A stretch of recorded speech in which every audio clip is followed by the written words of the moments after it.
అందరికీ నమస్కారం. ఇప్పుడే గవర్నర్ గారి ప్రసంగం పూర్తయింది. పూర్తిగా అతని ప్రసంగం ఈ రాష్ట్ర ప్రజల్ని నిరాశపరిచిన పరిస్థితి.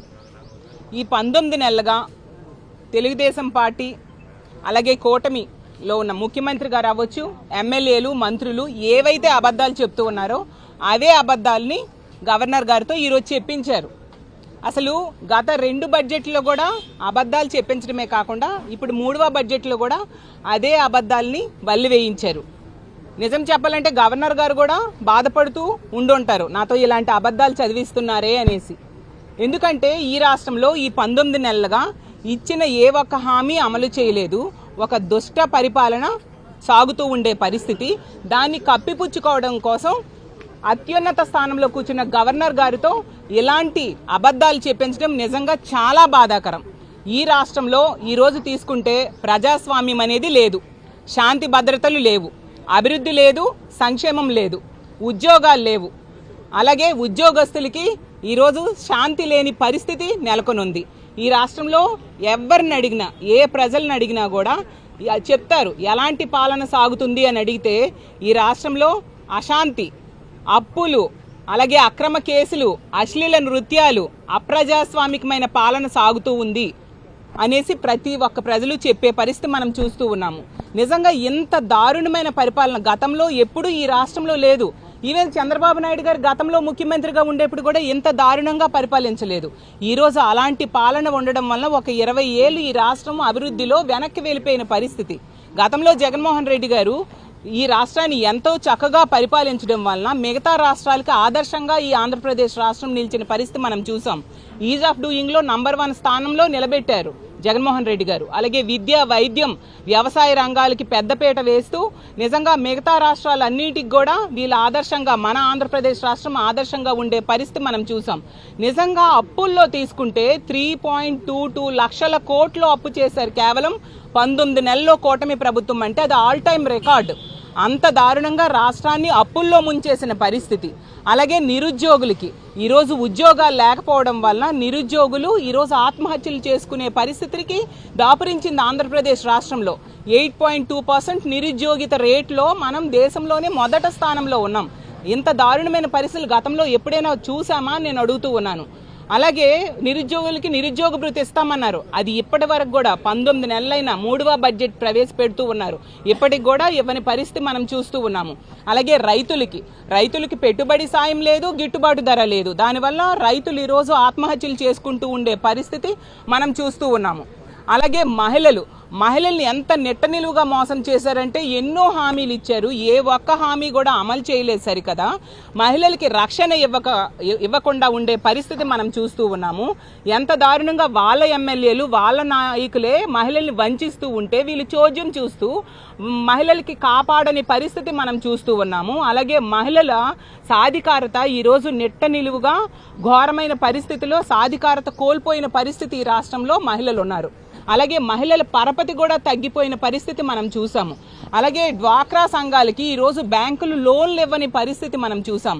అలాగే మహిళల తాలూకా పొదుపు తాలూకా శక్తి కూడా ఈరోజు ఈ కూటమి పాలనలో తగ్గిపోయిన పరిస్థితి మనం చూసాం. గతంలో జగనన్న మహిళల కోసం చేయూత, ఆసరా, ఈబీసీ నేస్తం ఇలాంటి ఎన్నో పథకాలు పెట్టి పెద్ద పెద్ద కంపెనీలతో టైఅప్ చేసి వాళ్ళ ఆర్థిక స్వావలంబన కోసం ఎంతగానో కృషి చేస్తే ఈరోజు అవేవీ లేకపోవడం వలన, వాళ్ళని ఆదుకోకపోవడం వలన డ్వాక్రా సంఘాల దుస్థితి ఈరోజు ఎలా ఉంది. అలాగే తీసుకుంటే విద్యార్థులు ఈరోజు 6 లక్షల మంది విద్యార్థులు ప్రభుత్వ పాఠశాల నుంచి బయటకు వచ్చేశారు. అంటే విద్యా ప్రమాణాలు సరిగ్గా లేకపోవడం వలన ప్రభుత్వ పాఠశాలలో జాయిన్ అవ్వట్లేదు. ఎంత దారుణం. అలాగే ఫీజు రియంబర్స్మెంట్ బకాయిలు పెండింగ్లో పెట్టేయడం వలన ఈరోజు పేద విద్యార్థుల తాలూకా ఉన్నత విద్య ఎంత ఘోరంగా ఉందో మనం అర్థం చేసుకోవచ్చు. ఈరోజు కాలేజెస్లో విద్యార్థుల్ని సర్టిఫికేట్స్ ఇవ్వట్లేదు, ఫీజులు కట్టలేకపోవడం వల్ల, ప్రభుత్వం ఫీజు రియంబర్స్మెంట్ నిధులు కేటాయించకపోవడం వల్ల. అలాగే తీసుకుంటే వీళ్ళు కేంద్రంతో ఎలియన్స్లో ఉన్నారు. వీళ్ళు ప్రత్యేక హోదా అడగొచ్చు, వీళ్ళ మీద డిపెండ్ అయ్యి ఉన్న కేంద్ర ప్రభుత్వం ఉంది, కానీ వీళ్ళు అడగట్లేదు. వాళ్ళతో కాంప్రమైజ్ అయిపోయి ఉండే పరిస్థితి మనం చూస్తూ ఉన్నాం. అలాగే పోలవరం ఎత్తును కూడా తగ్గించేసిన పరిస్థితి మనం చూస్తూ ఉన్నాం. ఇలా కేంద్రం నుంచి రావాల్సిన ఏ ఎటువంటి నిధులు కూడా రాబెట్టకుండా వీళ్ళు చోద్యం చూస్తూ వీళ్ళ స్వలాభం కోసం మాత్రమే వీళ్ళు పనిచేస్తూ ఉండే పరిస్థితి. ఈ రాష్ట్రంలో ఉన్న భూముల్ని, ప్రభుత్వ భూముల్ని అప్పనంగా తన బినామీలకి దోచిపెడుతూ ఉండే పరిస్థితి, అది కారు చౌకగా దోచిపెడుతూ ఉండే పరిస్థితి రాష్ట్రమంతా చూస్తూ ఉన్నాము. ఆ గీతం భూముల విషయంలో 5,000 కోట్ల రూపాయల విలువైన భూములనేమో తన కుటుంబ సభ్యుడైన భరత్ గారికి రెగ్యులరైజ్ చేయడానికి ప్రభుత్వమే సహకరిస్తూ ఉండే పరిస్థితి మనం చూసాము. అసలు విద్య నేర్చుకోవాల్సిన సంక్షేమ హాస్టల్స్లో ఈరోజు అశ్లీల నృత్యాలు ఆడిస్తూ వాళ్ళకి తప్పుదోవ పట్టిస్తూ విద్యార్థుల భవిష్యత్తుని నాశనం చేస్తూ ఉంటే ఈ ప్రభుత్వం చోద్యం చూస్తూ ఉండే పరిస్థితి మనం చూస్తూ ఉన్నాం. మరి ఎందుకు ఈ సమస్యలన్నిటి మీద కూడా గవర్నర్ గారితో మాట్లాడించలేదు ఈ ప్రభుత్వం అని నేను అడుగుతూ ఉన్నాను. ఇవన్నీ వదిలేసి ప్రజలు మభ్య పెడుతూ వీళ్ళు ఈ 19 నెలలుగా ముఖ్యమంత్రి గారు అవ్వచ్చు, డిప్యూటీ సీఎం గారు అవ్వచ్చు, లోకేష్ గారు అవ్వచ్చు, మిగతా మంత్రులు, ఎమ్మెల్యేలు ఏవైతే అబద్ధాలు చెప్పారో 19 నెలలుగా ప్రజలు మభ్యపెడుతూ ఉన్నారో అదే అబద్ధాలని అత్యున్నత స్థానంలో ఉన్న గవర్నర్ గారితో ఈ రోజు చెప్పిస్తూ ఉండే దురదృష్టకరమైన పరిస్థితులు ఈ రాష్ట్రంలో నెలకొని ఉన్నాయి. దీన్ని మేము తీవ్రంగా ఖండిస్తూ ఉన్నాము. ఈ సమస్యలన్నిటి మీద కూడా ప్రతిపక్షంగా మేము ప్రశ్నిస్తామని చెప్పి అసెంబ్లీలో మా అధ్యక్షులైన జగన్మోహన్ రెడ్డి గారికి ప్రతిపక్ష నేత హోదా ఇవ్వట్లేదు. మాకు ప్రతిపక్ష హోదా ఇవ్వని పరిస్థితి, మా ఎమ్మెల్యేలకి, మా పార్టీకి ప్రతిపక్ష హోదా ఇవ్వట్లేదు. దీని వలన మేము ఈరోజు బయటికి వచ్చేయడం జరిగింది. ఎందుకంటే మా వైఎస్ఆర్ కాంగ్రెస్ పార్టీ ఎప్పుడు కూడా ప్రజల తరపున నిలబడి పోరాటం చేసే పార్టీ. ప్రతిపక్షంలో ఉండేటప్పుడు ప్రజల తరపున పోరాటం చేస్తాం, అధికార పక్షంలో ఉండేటప్పుడు ప్రజలకు కావాల్సిన అన్ని కూడా ఇచ్చిన హామీలు అమలు చేస్తాము, వాళ్ళ అభివృద్ధి సంక్షేమానికి పెద్దపీట వేయడం జరుగుతుందని తెలియజేస్తూ ఉన్నాను. అలాగే రానున్న అసెంబ్లీ సమావేశాల్లో ఈ తప్పులన్నిటి మీద కూడా మేము కౌన్సిల్లో, శాసన మండలిలో ప్రభుత్వాన్ని ప్రశ్నిస్తాము. ఇచ్చిన హామీలన్నీ కూడా అమలయ్యేంత వరకు కూడా మా పోరాటం ఇలాగే కొనసాగుతూ ఉంటుంది. వీళ్ళు పాలనలో వైఫల్యం చెందారు. అసమర్థ పాలన అనేది ప్రతి విషయంలో కూడా మనకి అర్థమైన పరిస్థితి. శాంతి భద్రతలు భయంకరమైన పరిస్థితుల్లో ఈరోజు భయాందోళనకు గురి చేసే పరిస్థితుల్లో ఈ రాష్ట్రంలో శాంతి భద్రతలు ఉన్నాయి. వీటన్నిటి మీద కూడా వీళ్ళు ఎటువంటి చర్యలు తీసుకొని పరిస్థితి మనం చూస్తూ ఉన్నాము. ఎంతసేపు కూడా వీళ్ళ పాలన వైఫల్యాల్ని కప్పిపుచ్చుకోవడం కోసం డైవర్షన్ పాలిటిక్స్ చేస్తూ ఉండే పరిస్థితి మనం చూస్తూ ఉన్నాము. ప్రతి సందర్భంలో కూడా వీళ్ళ పాలనా వైఫల్యాలను కప్పిపుచ్చుకోవడానికి డైవర్ట్ చేస్తూ రకరకాల అవసరం లేని ఇష్యూలు, అబద్ధ ప్రచారాలు చేస్తూ ఉండే పరిస్థితి మనం చూస్తూ ఉన్నాము. అందుకే ఈ గవర్నర్ గారితో ఇలాంటి పచ్చి అబద్ధాలు చెప్పించారు. ఈరోజు చంద్రబాబు నాయుడు గారు అవ్వచ్చు, పవన్ కళ్యాణ్ గారు, లోకేష్ గారి తాలూకా పాలనా వైఫల్యము, అలాగే తెలుగుదేశం పార్టీ నాయకుల తాలూకా అరాచకాలని రానున్న రోజుల్లో మేము మా శాసన మండలిలో ఎండగట్టబోతూ ఉన్నాము. అలాగే గవర్నర్ గారి దృష్టిలో కూడా అతనితో వీళ్ళు చెప్పిన అబద్ధాలు కూడా మేము తెలియజేయబోతూ ఉన్నాము. ఈ గవర్నర్ గారి ప్రసంగాన్ని కూడా మార్చాల్సిందిగా మేము కోరబోతూ ఉన్నాము. రానున్న రోజుల్లో ప్రజల తరపున ఈ నెల రోజులు శాసన మండలి సమావేశాల్లో మేము ప్రశ్నించబోతున్నామని తెలియజేస్తూ ఉన్నాం. Thank you.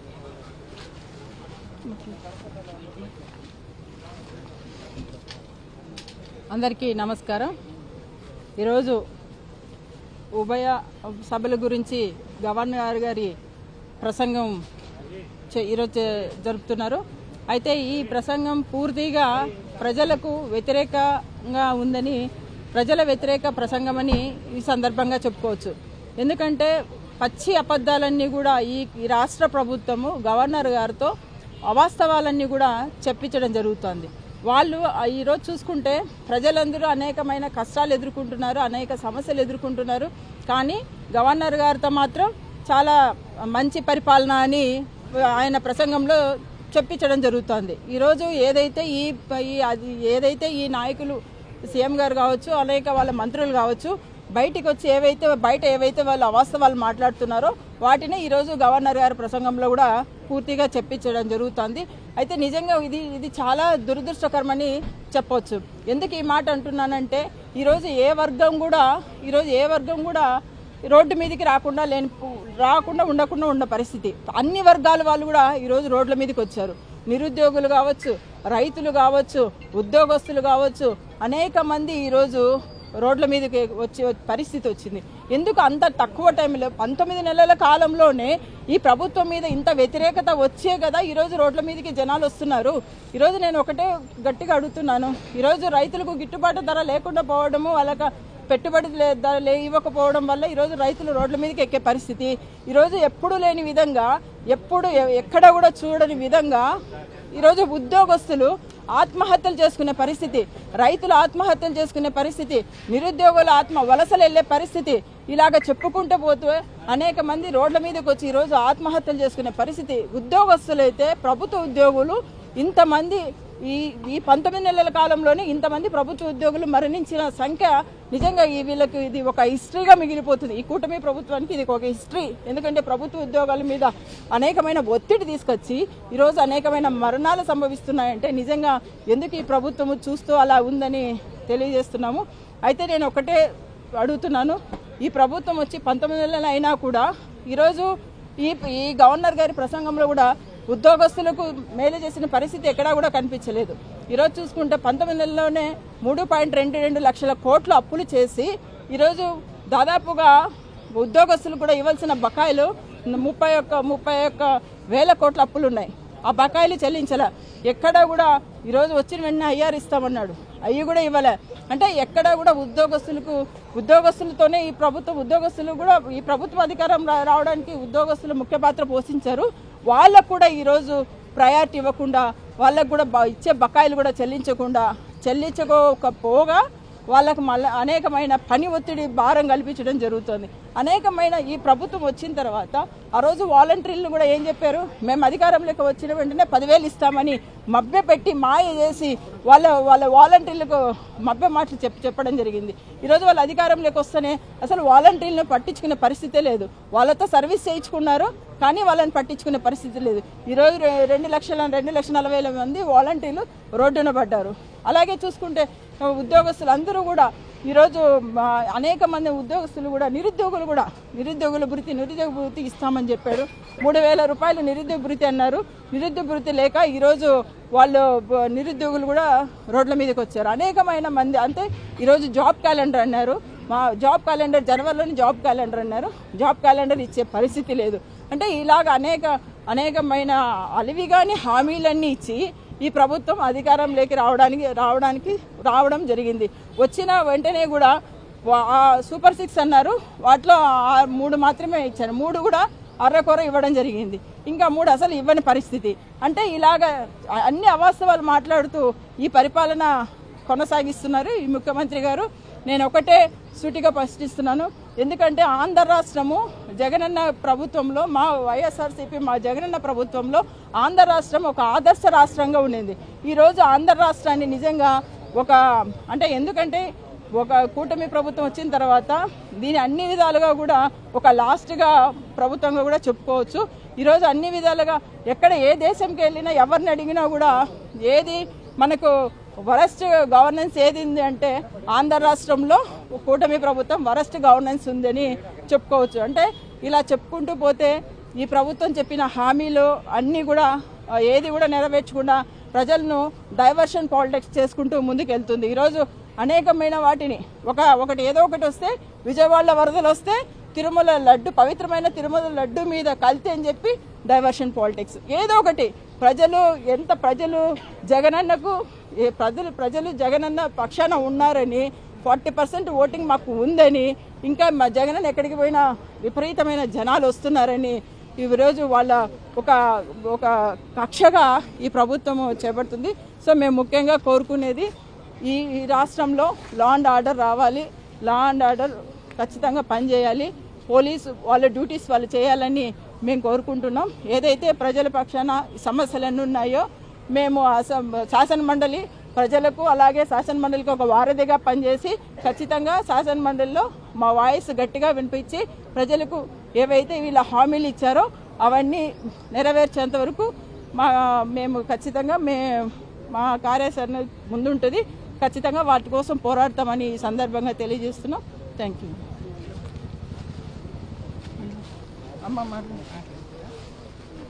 అందరికీ నమస్కారము. ఈరోజు శాసనసభలో ఈరోజు గవర్నర్ గారి ప్రసంగము అన్నీ అంటే వాళ్ళు చేసిండే అబద్ధాలన్నీ అతనికి రాసించి చదివించారు. ఒక గవర్నర్ గారు కూడా ఎంతో ఆయనతో అబద్ధాలు చెప్పించిన పాపము అది కూటమి ప్రభుత్వానికి ఉంటుంది. ఈరోజు రాష్ట్రంలో ప్రతి ఒక్కటి ఈరోజు రైతులు చూసే వాళ్ళ పరిస్థితి చూస్తే ఎంతో అధ్వానంగా ఉంది. ఎందుకంటే పంట పెట్టుకునేటప్పుడు యూరియాలు దొరకలే. వాళ్ళు ఎంతో కష్టపడి క్యూలో ఉండి బ్లాక్లో కొని అన్ని మందులు పెస్టిసైడ్ అంతా చాలా విపరీతమైన ఇది ఉన్న పెస్టిసైడ్ అది రేట్లు ఎక్కువ ఇచ్చారు. రేట్లు ఎక్కువ ఇచ్చి దానిని వాళ్ళు ఎందుకంటే అది పంటలకి రోగాలు కూడా అన్నీ చాలా చీడపీడలు బెడద ఎక్కువ ఉంటుంది. అట్లయి వాళ్ళు దాన్ని కాపాడుకునే కోసము ఎంతో ఎంత రేట్ అయినా కూడా ఒకసారి స్ప్రే చేసే 10-20 వేల రూపాయలు వాళ్ళకి ఖర్చు వస్తుంది. అలాంటి కష్టాల్లో ఉండి వాళ్ళ రైతులు పండించిన పంటకి ఈరోజు జగనన్న ప్రభుత్వంలో కంది పంట అంటే రాయలసీమలో కంది ఎక్కువ వేస్తారు. రాయలసీమలో జగనన్న ప్రభుత్వంలో అది పంట కొద్ది పేలైతే ఒక్క ఎకరాకి 12,000 ఇచ్చిన ఘనత మన జగన్మోహన్ రెడ్డి ప్రభుత్వంలో జరిగింది. ఈరోజు ఇన్పుట్ సబ్సిడీ లేదు. తర్వాత ఆ రోజు 2,900 నుంచి 1,000 రూపాయల వరకు కందల రేటు పలికినాయి. ఈరోజు చూస్తే 6,000, 7,000 ఉన్నాయి. అదేవిధంగా మొక్కజొన్న కూడా ఎక్కువ పండిస్తారు రాయలసీమ జిల్లాలో. ఆ మొక్కజొన్నకు కూడా ఆ రోజు జగనన్న ప్రభుత్వంలో 2,000, 2,200, 300 వరకు పలికాయి. అదే ఈ రోజు చూస్తే 1,700 కూడా అడిగే వాళ్ళు ఎవరూ లేరు. ఇంత అధ్వానమైన పాలన ఈ కూటమి ప్రభుత్వంలో ఉంది. కాబట్టి రైతుల్ని ముంచేశాడు.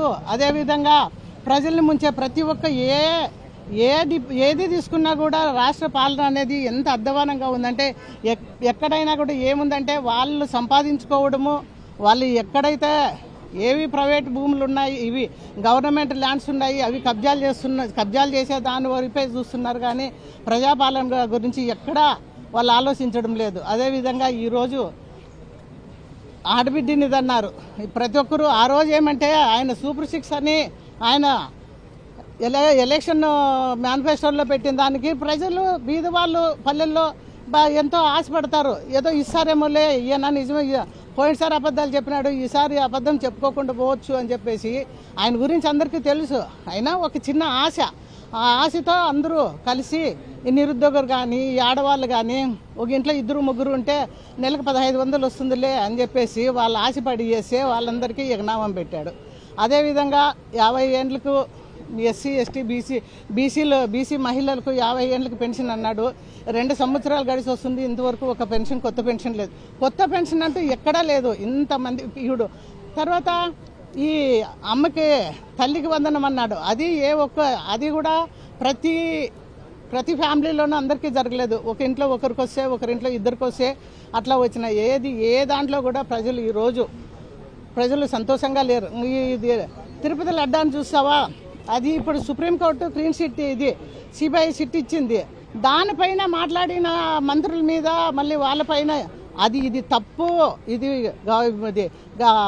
కూటమి ప్రభుత్వం చేసిన ఈ కల్తీ అనేది ఇది తప్పు, సుప్రీంకోర్టే ఇచ్చింది అని చెప్తే వాళ్ళ మీద దాడులు చేసి వాళ్ళ ఇండ్ల మీద పెట్రోల్ బాంబులు వేసి ఇంత అరాచకాలు చేస్తున్నారు. అదేవిధంగా వాళ్ళు చేసినా కూడా వాళ్ళని చేసిన వాళ్ళ మీద కేసులు పెట్టడం లేదు, చేయించుకున్న దెబ్బలు తిన్నోళ్ళ మీద కేసులు పెట్టి లోపలేసే పరిస్థితి వచ్చింది. కాబట్టి ఇక నుంచి అయినా కానీ ఈ వ్యవస్థ మారి ప్రజల పక్షాన నిలబడాలని చెప్పేసి మేము కోరుకుంటున్నాం.